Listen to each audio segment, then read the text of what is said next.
Naglabas na ng pahayag ang aktres na si Bella Padilla kaugnay sa usaping bumabalot sa kanyang tiyuhing si Robin Padilla at sa kontrobersyang kinasasangkutan nito matapos makas sa seryeng Blood vs. Duty, kasabay ng mga isyong kinahaharap ngayon sa Senado.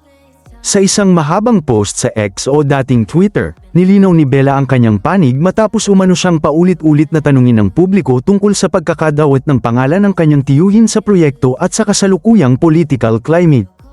Ayon kay Bella, lumaki siyang mabait at maayos ang pakikitungo sa kanya at sa kanilang pamilya ni Robin Padilla, bagay na sinabi niyang mananatili niyang ipinagpapasalamat habang buhay.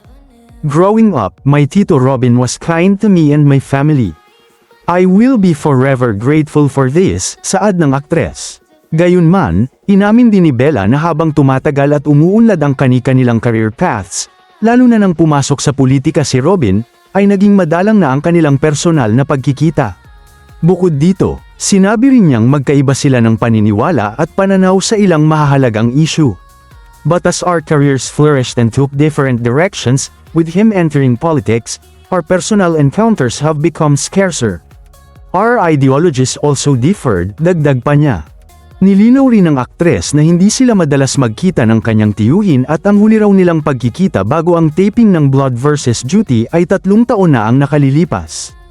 Ayon kay Bella, muli lamang silang nagkita nang magkaroon sila ng parehong call time noong nakaraang Biyernes. I do not live close to my uncle. I haven't seen Tito Robin until we shared the same call time last Friday. Before then, I saw him 3 years ago, ani Bella. Isa rin sa mga gustong bigyang linaw ng aktres ay ang kumakalat na espekulasyon na siya umano ang dahilan kung bakit naisama si Robin Padilla sa cast ng naturang proyekto. Mariin niya itong pinabulaanan at sinabing wala siyang anumang impluwensya sa casting decisions ng show. Ayon kay Bella, nauna siyang nakast para sa proyekto noong Disyembre habang si Robin naman ay recent addition lamang sa cast. Ipinaliwanag niyang ang pagkuha sa kanyang tiyuhin ay eksklusibong desisyon ng executive at supervising producers ng serye. My uncle being cast in the show was neither because of my influence nor my being part of the cast. I was cast in December.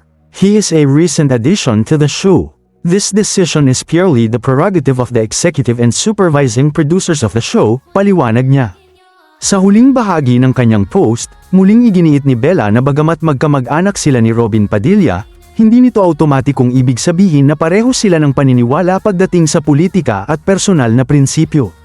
My uncle's political affiliation has nothing to do with my personal beliefs and convictions. We are related but we managed to agree to disagree, saad niya. Dagdag pa niya, nananatili siyang grateful sa kabutihang ipinakita sa kanya ng kanyang tiyuhin ngunit pinaninindigan din niya ang kanyang pagiging independent pagdating sa kanyang career, mga desisyon at paninindigan sa buhay. I remain grateful to his kindness, but I also maintain an independent and personal sense of being in charge of my career, choices and convictions. Dahil sa naturang pahayag, marami ang pumuri kay Bella Padilla sa pagiging direkta ngunit mahinahon sa pagpapahayag ng kanyang saloobin. Para sa ilan, ipinakita umano ng aktres na posible pa ring magkaiba ng political beliefs ang magkakapamilya nang hindi kinakailangang masira ang respeto sa isa't isa.